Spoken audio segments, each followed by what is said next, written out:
شما چه وقت رسامی به وسیله نمک را آغاز کردید؟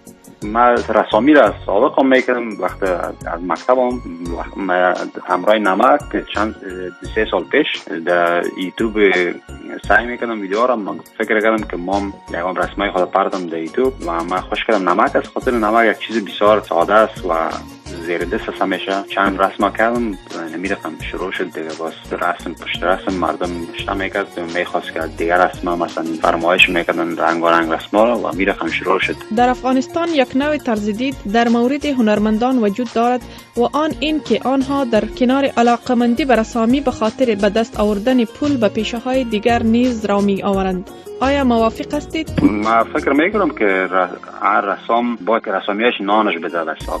خود رسامی هم یک رشته است و اگر رسام بتونه رشته خود همیشه تر کنه و همیشه میتونه از اون رشته خود پیداگری هم داشته باشه. وقتی که مثلا رسام میتونه مکتب خلاص کنه، مثلا کالج یا یونیورسیتی رسامی را ختم کنه. او همیشه مهم است که آدم رسام نباید بسیار در فکر پیسه‌اش باشه که چقدر کار کنم از رسامی هم، چون که یکم ما شما میبینیم که باز رسامایی که زیاد فکر پیسه میباشه خود هنرش تغییر میخوره.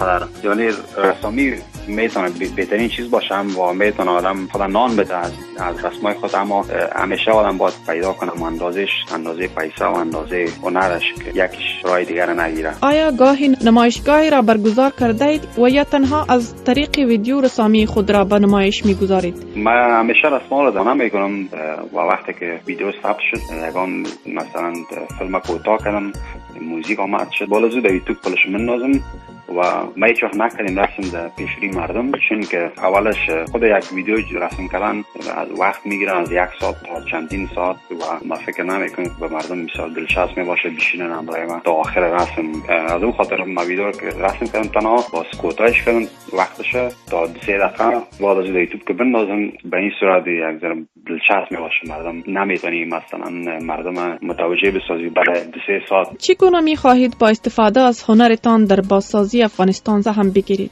من کوشش میکنم رسمایی کنم که بر مردم دلچسب باشه، چون که شما همیشه تلویزیون چالان میکنیم یا هر رادیو و یا همه سیاست در زندگی ما بسیار زیاد است امروز مثلا و یگام مردم فقط میخواد که فقط یک چیز سعی کنه، یک محفل داشته باشه در زندگی خود، یک ویدیوی سعی کنن یا یک فیلم سعی کنن یا یک موزیک بشنون که زندگیشان یک ذره دلچسب شه. و من کوشش همیشه میکنم که رنگ و رنگ رسما کنم در مورد هر چیز، در مورد دوستی و در مورد فیلم ها و کارتونی برای طفلا.